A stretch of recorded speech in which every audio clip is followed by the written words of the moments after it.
Hola a todos, hoy vamos a hablar de los antiinflamatorios no esteroideos. Después de que en la clase anterior vimos un poco la introducción fisiológica a la inflamación, cuáles son los mediadores inflamatorios y hoy lo que vamos a ver, o por lo menos vamos a empezar a ver, es qué fármacos afectan a estos mediadores y por lo tanto son capaces de combatir la inflamación.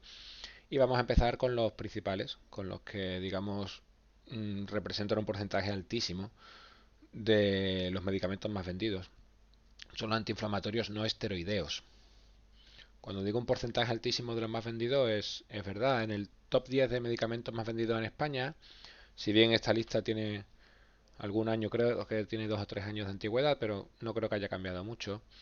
Podéis ver aquí los 10 medicamentos más vendidos: Nolotil, Adiro, Enantium, Paracetamol, Sintrom, Eutirox, Ventolin, Ibuprofeno, Tranquimacin, Orfidal. Supongo que os suenan bastante de ellos. Bueno, pues de estos 10, todos esos, los 4 primeros y el 8, son antiinflamatorios no esteroideos, para que os deis cuenta de lo extendido que está su uso. Paracetamol sí que es verdad que formalmente no lo podríamos llamar antiinflamatorio porque no tiene efecto antiinflamatorio, principalmente analgésico y antipirético, pero durante muchos años se ha metido en este grupo de AINES. Enantium es dextroprofeno, que después lo veremos, es un antiinflamatorio que en los últimos años se está usando mucho. Adiro es lo que antes era aspirina, ácido acetil salicílico, si bien se utiliza sobre todo para prevenir eventos cardiovasculares. Y Nolotil, ya lo sabéis, es metamizol o dipirona. Nolotil es un analgésico de los más utilizados. Entre otros fármacos después tenemos Sintrom, que ya sabéis que es un anticoagulante, hormonas tiroideas, Ventolin para el asma, Tranquimacin y Orfidal, benzodiazepinas, que valen como efecto ansiolítico o para inducir al sueño. En fin, lo que quería comentaros es lo importante que son desde el punto de vista del consumo, los AINES. Si lo queréis asociar a marcas, supongo que a todo el mundo suena. Spidifen, Voltaren, Feralgan, Nolotil, Gelocatil, aspirina, todo eso son antiinflamatorios no esteroideos. Se llaman así porque precisamente su estructura química, su estructura es no esteroidea y tienen tres efectos principales que después veremos en detalle, que es obviamente efecto antiinflamatorio, efecto analgésico, reducen el dolor, y efecto antipirético, es decir, reducen la fiebre. Esto no significa que todos hagan de todo, ni que todos hagan perfectamente esos tres efectos. Habrá algunos que quiten mejor la fiebre, otros que sean más antiinflamatorios, otros más analgésicos. ¿De acuerdo? Pero estos tres son los efectos principales de los AINES. Lo que hacen es evitar el metabolismo, o por lo menos dificultar el metabolismo del ácido araquidónico, como vimos en la clase anterior. Vamos a ver algunas consideraciones de los AINES en fisioterapia. Son claves en el tratamiento de lesiones de tejidos blandos y procesos degenerativos crónicos. Ejemplos: en un esguince es clave, al principio por lo menos, el uso de antiinflamatorios, y procesos degenerativos crónicos se me ocurre artritis o artrosis, ¿de acuerdo? En una rodilla, por ejemplo, esa persona va a tener que tomar AINES cada vez más toda su vida. La vía tópica de los AINES, eso es bastante controvertido. La vía tópica, ya sabéis, pomadas o cremas de AINES. La pomada de Voltaren, la pomada de Fenergan, la pomada de... no me sale otro... Fluproprofen, puede ser, un aerosol o un spray. En fin, hay ciertas no, bastantes presentaciones tópicas de AINES, en pomadas, cremas, spray, este tipo de cosas. La eficacia, cuando se da de esta manera el AINE, no está, digamos, comprobada al 100%. Puede aliviar, pero sí que es verdad que hay mucho efecto placebo ahí. Sí que es verdad que con algunas técnicas de fisioterapia como el TENS o con la aplicación de calor se mejora esta eficacia por la vía tópica. Y sí que es verdad también que con algunas otras técnicas de fisioterapia como la crioterapia se empeora la eficacia de los AINES, porque hay una vasoconstricción y por lo tanto el AINE, el antiinflamatorio, no se distribuye en el sitio de acción, porque no hay un flujo sanguíneo que lo lleve. Hay que tener cuidado vosotros, al ser fisioterapeutas, cuando deis en una sesión de fisioterapia, si por ejemplo sabéis que alguien está tomando AINES o anticoagulantes, porque interaccionan entre los dos. Entonces podrían aparecer hematomas fácilmente con un masaje simple. Podríamos tener hematomas debido a esta interacción de los anticoagulantes con los AINES. Sería bueno saber si antes de dar una sesión de fisioterapia, si esa persona está tomando un anticoagulante crónico, de forma crónica. Me refiero, por ejemplo, al Sintrón, que ya sabéis que muchas personas mayores toman Sintrón, digamos, de manera crónica. Sintrón u otro anticoagulante. Hay una regla de oro que es los AINES no se combinan. No tomamos dos AINES distintos, ni los alternamos. Hay gente que puede alternar ibuprofeno con enantium. No, eso no tiene ningún sentido porque no se aumenta el efecto farmacológico y lo que se hace es aumentan los efectos adversos que ya veremos que pueden ser serios. Entonces, si hay que alternar, lo normal es alternar con un analgésico puro, como puede ser paracetamol. En cuanto a lesiones deportivas, vamos a ver alguna particularidad, porque hay cosas que la gente se cree que el AINE es eh, eficaz frente a esa lesión y no lo es, incluso puede ser contraproducente. Por ejemplo, ¿para qué sirven? Pues obviamente para una torsión de ligamentos. Vuelvo al ejemplo del esguince otra vez. Sí que es verdad que durante poco tiempo, normalmente 5, 6, 7 días, como mucho. En los primeros 6, 7 días, 3 Voltaren al día para un esguince, digamos que es lo que está indicado. Reduce el dolor, reduce la inflamación y bueno, reduce los plazos de recuperación. En fin, está indicado. Tendosinovitis aguda también está indicado porque reduce el dolor, reduce la inflamación. Repito, son antiinflamatorios analgésicos. Cuando esa tendinitis es crónica, la utilidad ya está más discutida, porque parece ser que, digamos que a largo plazo no va a ayudar a resolver el proceso, porque es crónico, sino que su actividad se reduce a los primeros días donde hay un dolor agudo, digamos. Cuando hay procesos óseos implicados, no está recomendado, ni en la fractura ósea, por supuesto, ni en una fractura de estrés. ¿Por qué? Porque los AINES tienen un efecto negativo en la formación ósea, con lo cual esa regeneración del hueso que se necesita después de una fractura sería más complicada. En una ruptura de fibras, típica lesión, pues, por ejemplo, del fútbol, en una rotura de fibras no están indicados. ¿Por qué? Sí que es verdad que va a rebajar la inflamación, pero inhibe la formación de proteínas, que es como se regenera el músculo con la síntesis proteica. Entonces, al inhibir esta síntesis proteica, no parece que sea indicado. Una contusión muscular sí que pueden ser, en caso de contusión profunda. Para las agujetas, que mucha gente toma AINES, tengo agujetas, me voy a tomar ibuprofeno, no tiene sentido. No las van a quitar. Esos cristales de ácido úrico no se van a quitar con el AINE. Sí que pueden ser eficaces si tú te estás tomando 2 o 3 días antes del ejercicio programado el AINE, antes del ejercicio. Tampoco tiene mucho sentido, porque uno cuando tiene agujetas es cuando realiza un ejercicio físico al cual no está acostumbrado. Y digamos, no tiene mucho sentido prepararse para eso, pues antes de que prepararse tomando ibuprofeno, te preparas haciendo deporte. En fin, vamos a ver cómo funcionan. Mirad, esta es la membrana. Estas bolas amarillas son el ácido araquidónico, como ya expliqué en la clase anterior. Ahí está el ácido araquidónico esperando que haya un estímulo que desencadene la inflamación. Llega ese estímulo, pues te has torcido el tobillo o te has pillado una infección de garganta y hay una inflamación. El ácido araquidónico se libera y empieza su metabolismo por las COX, mejor dicho, porque son al menos dos ciclosigenasas. Y ese metabolismo del ácido araquidónico por las ciclosigenasas va a dar lugar a prostaglandinas y tromboxanos. Los prostanoides, que se llaman en general, que ya comenté que son los mediadores de la inflamación. Bueno, pues los AINES van a inhibir esa COX, como ya vimos en la clase anterior. Y recuerdo que la COX había al menos dos importantes. La 1 era constitutiva y era necesaria para mantener la homeostasis, con lo cual era la buena, entre comillas. La 2 es la que es inducible en el estímulo inflamatorio y es la que va a sintetizar estos mediadores inflamatorios. Así que la que tenemos que inhibir esta es la 2. ¿De acuerdo? Los fármacos cuanto más específicos sean de la 2, mejor. Parece que hay una COX-3 que tiene que ver con la fiebre. No está demasiado establecida, así que lo vamos a dejar ahí. COX-1, COX-2. Vamos a hablar un poco de la selectividad COX-1, COX-2. ¿De acuerdo? Porque repito que es muy importante diferenciarlas, pero no es tan fácil porque la enzima es muy, muy parecida. Entonces, la mayoría, o por no decir todos los fármacos, van a inhibir a la 1 y a la 2. Pero cuanto más selectivo se sea de la 2, de la mala, mejor. ¿Cómo funciona esto? Bueno, la COX es una enzima que está ahí en la membrana. Tiene esta forma de bombilla, digamos. Un canal y al final un receptáculo donde va dentro el araquidónico. Ahí se metaboliza y de ahí salen los mediadores inflamatorios. Bien, la COX-1 y la COX-2 son iguales, ya lo he dicho, lo único que el canal de la COX-1 es bastante más estrecho. Un AINE normal, antiguo no que se usara desde los años 20, pero digamos de los de hace 30, 40 años, vamos a llamarla aspirina, tiene una molécula pequeña.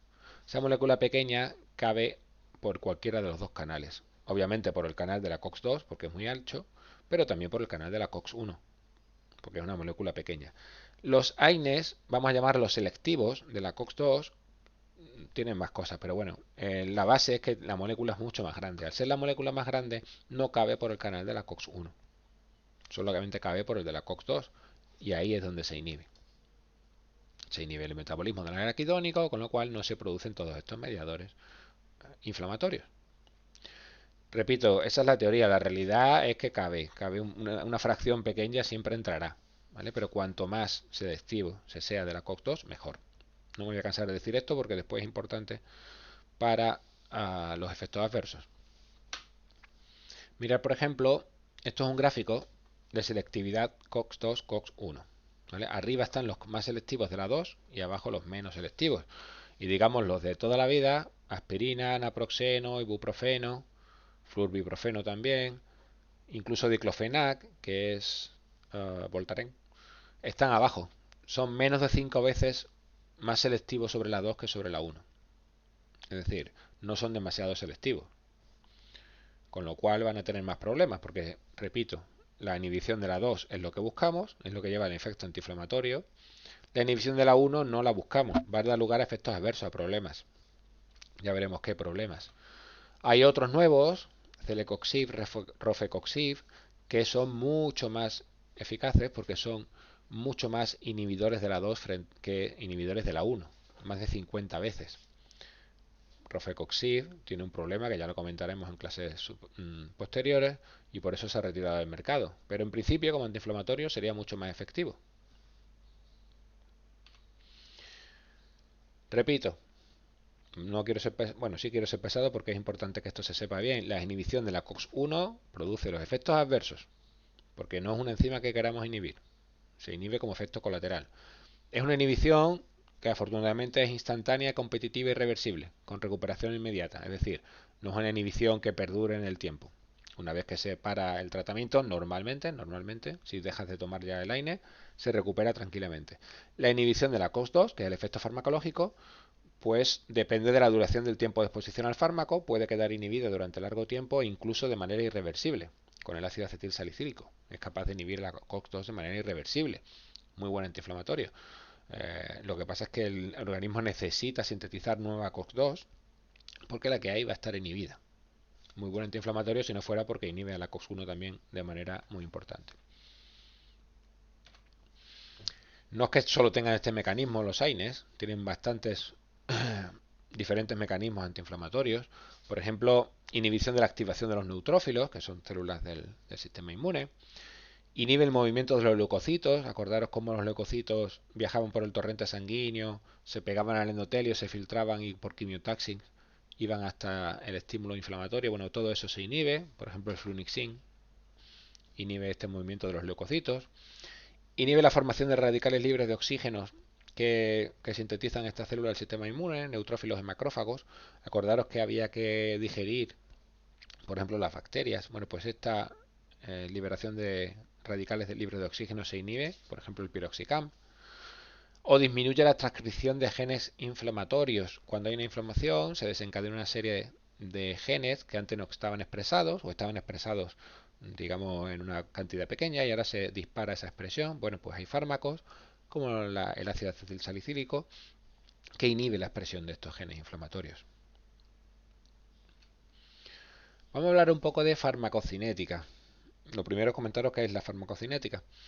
La farmacocinética es lo que el organismo le hace al fármaco, es decir, cómo lo metaboliza, cómo lo libera, cómo lo distribuye por el organismo, cómo lo absorbe. Eso es la farmacocinética, ¿de acuerdo? La absorción es perfectamente buena a nivel oral, es decir, no hace falta inyectarse ibuprofeno, Por vía oral tranquilamente se absorbe y hace efecto. Si hiciera falta, hay algunos que también se administran por vía intravenosa o incluso por vía intramuscular, pero normalmente por vía oral se absorbe muy bien. Vamos a definir perdón, dos parámetros que son importantes: concentración máxima y AUC. Porque dice aquí que la concentración máxima y la AUC aumentan en el ayuno. Acordaros, bueno, esto como regla general para todos los medicamentos, siempre mejor tomarlos con comidas. Eso se dice. ¿Por qué? Porque cuando están en ayuno la absorción es mayor, y si la absorción es mayor podemos tener este problema. Vamos a definir esto. Esto es una curva de concentración plasmática frente a tiempo. Es decir, aquí abajo está el tiempo, en el eje de ordenadas está la concentración plasmática, es decir, la concentración en sangre. Tú te tomas el ibuprofeno. El ibuprofeno tiene que pasar por el esófago, el estómago y al intestino delgado. Ahí se empieza a absorber, empieza a pasar a sangre. Como veis aquí, la concentración en sangre empieza a subir, ¿vale? Hasta un punto máximo. Esta es la concentración máxima, la Cmax. Y después se empieza a eliminar, porque las cosas hacen su efecto y el organismo elimina el fármaco de la sangre. Después de que se te cure el esguince, tú no necesitas más fármaco en sangre. El organismo va eliminando, metabolizando y excretando en orina o en heces o como sea el fármaco. Y eso es lo que hace esta curva. Hay dos límites, uno inferior, que es la eficacia, y otro superior, es la toxicidad. ¿Qué significa eso? Que si esa curva no llegara a este límite inferior, no vamos a tener eficacia. No tenemos suficiente concentración en sangre como para tener un efecto antiinflamatorio. Y por el límite superior, ¿qué significa? Que si llegamos a ese límite vamos a tener toxicidad. Tenemos demasiada concentración de fármaco en sangre. El espacio entre los dos límites, entre la toxicidad y la eficacia, se llama ventana terapéutica o margen terapéutico. ¿Qué significa eso? Que siempre que la curva plasmática se mueva entre esos dos límites, vamos a estar bien, porque el fármaco va a ser eficaz y no va a ser tóxico. Ventana terapéutica o margen terapéutico. Digamos que hay dos maneras de decir cuánto fármaco tienes en sangre. Si tú tienes un pico muy alto de concentración plasmática, si la Cmax es muy alta, pues efectivamente es peligroso, porque podría llegar a la toxicidad. Pero daros cuenta que a lo mejor el pico es un pico y dura un segundo y enseguida baja, y eso no es relevante. Es mucho más informativo saber la AUC. La AUC son las siglas en inglés de Area Under the Curve o área bajo la curva. Es decir, el área de debajo de esta curva verde, todo lo gris. Ese es el área bajo la curva. Y ese número sí que nos da una idea de la exposición del cuerpo al fármaco. Porque igual es más peligroso que aunque no lleguemos a la toxicidad, nos quedáramos aquí. Pero si estuviéramos aquí justo antes de la toxicidad sin llegar, pero justo antes, durante a lo mejor 8 horas, pues entonces igual eso es bastante más peligroso de que si nos pasamos el límite durante 10 minutos. Es decir, el AUC más importante que la Cmax desde el punto de vista de cuantificar la exposición del organismo al fármaco. Más cosas de la farmacocinética, repito, la Cmax y la AUC aumentan en ayuno. Tomarlo con comidas. Interacciones. ¿Qué significa interacciones? Interacciones es cuando tú te tomas dos fármacos a la vez y uno interfiere con la acción del segundo. ¿De acuerdo? Aquí tenemos un problema y es que los AINES tienen mucha afinidad por las proteínas plasmáticas. UPP, unión a proteínas plasmáticas. Más de un 99% se une a las proteínas plasmáticas, proteínas que están en la sangre. La fracción que hace efecto del fármaco es la que está libre. Es decir, de todo el fármaco que tú das, hay un gran porcentaje que va a estar unido a proteínas plasmáticas. Bueno, pues solamente el porcentaje que no se une, eso es lo que hace efecto. Si tú te tomas el fármaco, el AINE, vamos a llamar la aspirina, y vamos a poner que alguien se está tomando aspirina y Sintrón. Esto es una interacción muy conocida y se dice y se explica siempre, pero bueno, imaginaros pues un caso típico de persona con 70 años que toma Sintrón pues por riesgo de ictus y toma Sintrón de manera crónica todos los días de su vida. Y ese señor le duele la cabeza y se toma, pues un día se toma 3 aspirinas y al día siguiente se toma otras 2 porque le sigue doliendo la cabeza. Eso, que es una barbaridad, siempre advierten de no hacerlo. ¿Por qué? Te estás tomando dos fármacos, Sintrón y aspirina. Bueno, ¿qué ocurre? Que la aspirina tiene mucha afinidad por la unión a proteínas plasmáticas, tanta que se la roba al Sintrón. Con lo cual la aspirina se une a todas las proteínas plasmáticas y el Sintrón no tiene a quién unirse, con lo cual la fracción libre de Sintrón en sangre aumenta muchísimo. ¿Y qué ocurre si aumenta muchísimo la fracción libre, que es la fracción que hace el efecto? Pues el efecto del sintrón aumenta muchísimo. ¿Cuál es el efecto del sintrón? Anticoagulación, pero si eso lo llevas a la exageración, tenemos hemorragias. Y efectivamente, la interacción de aspirina con sintrón produce hemorragias. Está completamente contraindicado. Es una interacción clásica, hay muchas más, pero bueno, que sepáis que las interacciones muchas veces tienen su base en la unión a proteínas plasmáticas.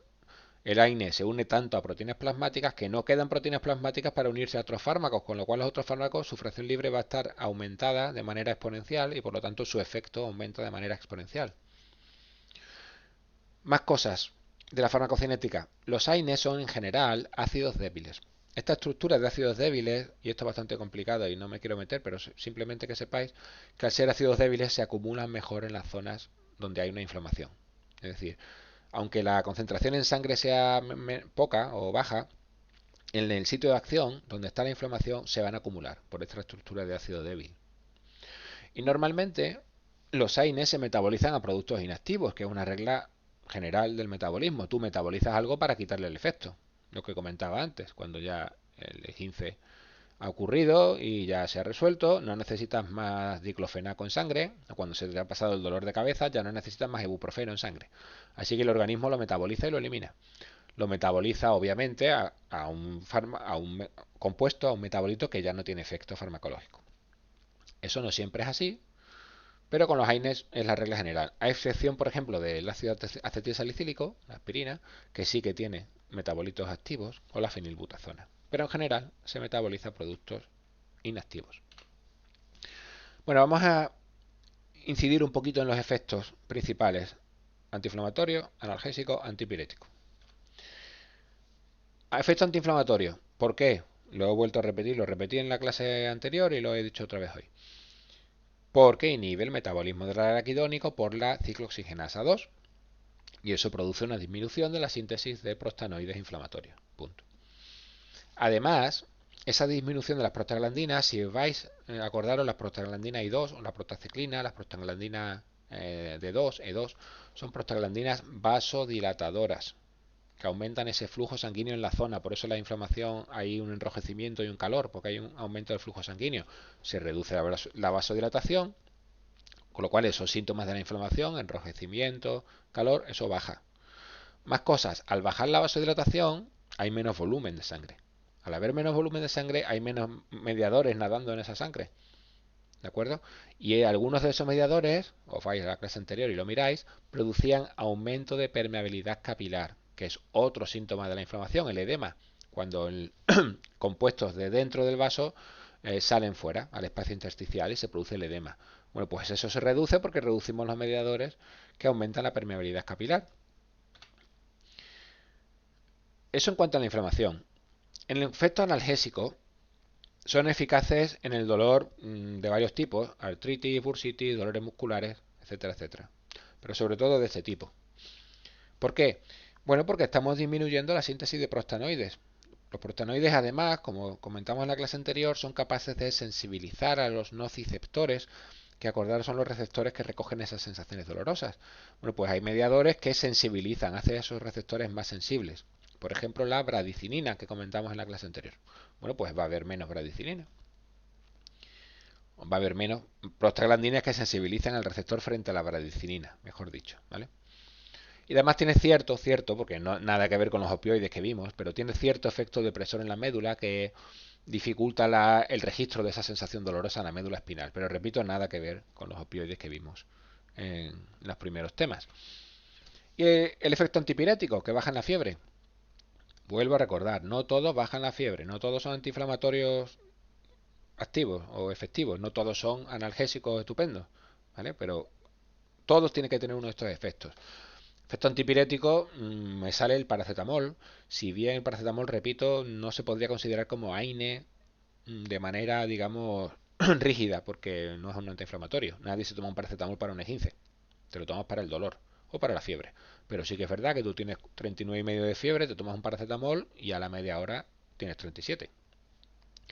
¿Por qué tiene efecto antipirético los AINES? Bueno, vamos a ponerlo en el caso de, pues eso, una faringitis o placas en la garganta, ¿de acuerdo? Esas bacterias, acordaros de la clase anterior, eran engullidas y fagocitadas por los macrófagos. Y al destruirse las bacterias por los macrófagos se pueden producir compuestos que son pirógenos. Pirógenos significa que son capaces de aumentar la temperatura. ¿Por qué? Porque estos compuestos aumentan la síntesis de prostaglandina en el hipotálamo. El hipotálamo es el termostato del organismo. Y un aumento de la síntesis de prostaglandinas en el hipotálamo va a dar lugar a un aumento de temperatura. ¿Qué hacen los AINES? Inhiben la síntesis de prostaglandinas en el hipotálamo y por lo tanto disminuye la temperatura. Así son capaces de bajar la fiebre. ¿Significa esto si tú estás bien y te tomas un AINE, te baja la temperatura a 35? No. Los AINES solo bajan la temperatura cuando hay fiebre, no la temperatura basal. Y repito que la ciclooxigenasa responsable de la fiebre parece ser, esta ciclooxigenasa que estaría aquí produciendo esas prostaglandinas en el hipotálamo, parece ser que sería la COX-3. ¿De acuerdo? Y algún efecto más que no sea los básicos de antiinflamatorio, analgésico, antipirético. Antiagregante plaquetario. Por ejemplo, el ácido acetilsalicílico. En su presentación comercial que se llama Diro, ha llegado a ser el medicamento o uno de los medicamentos principales en la prevención de eventos cardiovasculares. Cuando alguien tiene riesgo cardiovascular, por el peso, por sus antecedentes, porque tiene mucha hipertensión, en fin, por lo que sea, es muy normal que te prescriban Adiro de forma diaria. Aunque hay cierta controversia con esta terapia, pero bueno, está muy extendida. Ese Adiro, ese acetilsalicílico, tiene efecto antiagregante plaquetario. ¿Por qué? Porque es un inhibidor especialmente activo del tromboxano A2. Y si vais al tema anterior, veíais que el tromboxano A2 era un prostanoide, un mediador inflamatorio proveniente del ácido araquidónico, cuyo efecto principal era ser agregante plaquetario. Bueno, pues si tú inhibes la formación de tromboxano A2, eres antiagregante plaquetario. Y si tienes antiagregante plaquetario, reduces el riesgo de formación de trombos, por ejemplo, en una arteria coronaria. Que se formase un trombo, colapsase esa arteria, no llegase sangre al corazón y tuvieras un infarto. Bueno, pues todo eso lo evitamos con este efecto antiagregante plaquetario. De ahí esa terapia, repito, diaria con el Adiro. Vamos a hablar un poco de los problemas, de las reacciones adversas, que vuelvo a repetir, vienen dados porque no solamente se inhibe la COX-2, sino también la COX-1, que es una enzima buena, que produce efectos protectores en muchos sitios, en la mucosa del estómago, en el riñón, etc.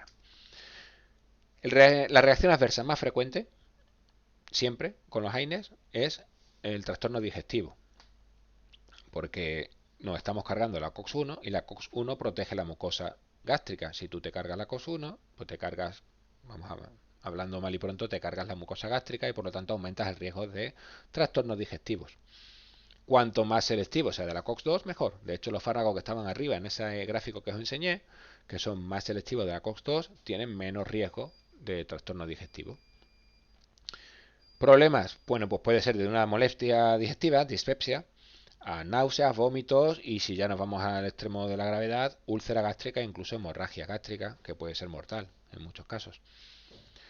Por eso, casi siempre se recomienda, especialmente si alguien tiene antecedentes o tiene ardores o en fin, se recomienda siempre, aparte de tomarlo con comidas, que es muy importante que el estómago esté lleno, tomar protectores gástricos, especialmente con ciertos AINES que sean más agresivos para la mucosa estomacal, por ejemplo el diclofenaco, el Voltaren. Siempre que si en algún momento ese decreto de la prescripción fisioterapeuta sale adelante y prescribís Voltaren, siempre es muy importante recomendar que se tome un protector gástrico o bien, si no tienes antecedentes de problemas estomacales, por lo menos que se tome con comida. Protectores gástricos me refiero a los clásicos omeprazol, ranitidina o incluso misoprostol, que es bastante menos frecuente. Misoprostol es una prostaglandina, un análogo, tiene sentido. Si nos estamos cargando las prostaglandinas, entre ellas las buenas que vienen de la COX-1, si nos estamos cargando las prostaglandinas en el estómago, lo que hacemos es dar a prostaglandinas, un análogo de prostaglandina por lo menos. Mirar para que veáis digamos, la extensión y la profundidad del problema de las reacciones adversas por AINES. Esto es en Estados Unidos, y ya tiene un tiempo la gráfica, pero bueno, más o menos la tendencia sigue igual. Muertes por año, en el año 99, de AINES. 15.000, más de 15.000. Leucemia más, SIDA más, pero es que hay más muertes por año de AINES que por mieloma, por asma, por cáncer cervical, por enfermedad de Hodgkin, cáncer hematológico. En fin, es un volumen grande. Y esta gráfica me gusta porque pone un poco en perspectiva cómo de grande es esa problemática. Esta es la década de los 90, en azul o en morado están las muertes por arma de fuego en Estados Unidos, que ya sabéis que es una barbaridad, parece mentira, pero en el año 93 hubo casi 18.000 muertes por arma de fuego y ahora estamos mucho más en Estados Unidos. Pero es que en rojo están las muertes por AINES, que están superando las muertes por arma de fuego en Estados Unidos, que ya es decir. Y esto es curioso, la guerra de Vietnam, los 10 años más cruentos, digamos, está en por año está en color azul claro. No se luchó en los 90, obviamente, se luchó entre el 65 y 75 más o menos, pero si se trasladara a los 90 vemos las muertes por año mucho menos que las muertes por AINES. Es decir, es una problemática grande y una cosa que trae un poco de cabeza a los clínicos porque, en fin, es un fármaco que no se tiene la conciencia de que pueden ser peligrosos y no lo son, no hay que volverse loco, pero hay que tener cuidado.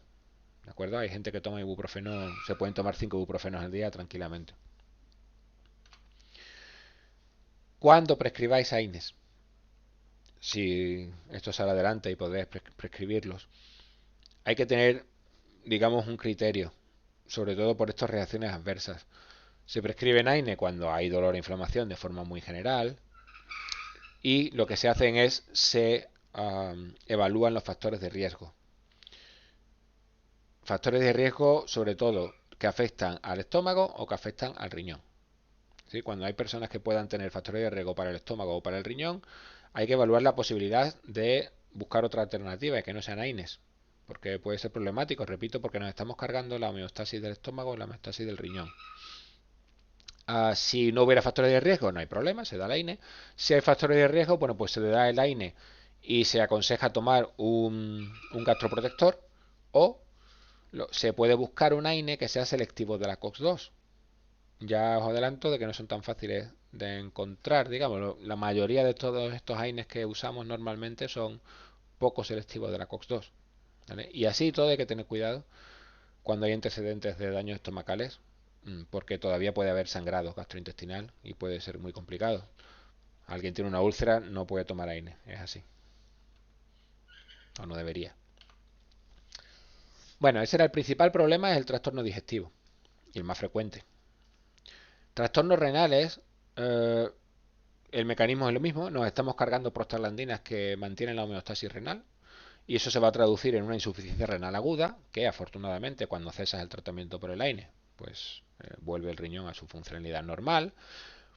Después hay un consumo crónico o una lesión crónica del riñón, pero es muy poco frecuente y se daba con un fármaco que era fenacetina, que ya se ha retirado del mercado, entre otras razones por esta, porque cuando consumías mucho fenacetina durante mucho tiempo dañaba el riñón de forma irreversible y crónica y se producía lo que se llama nefropatía por analgésicos.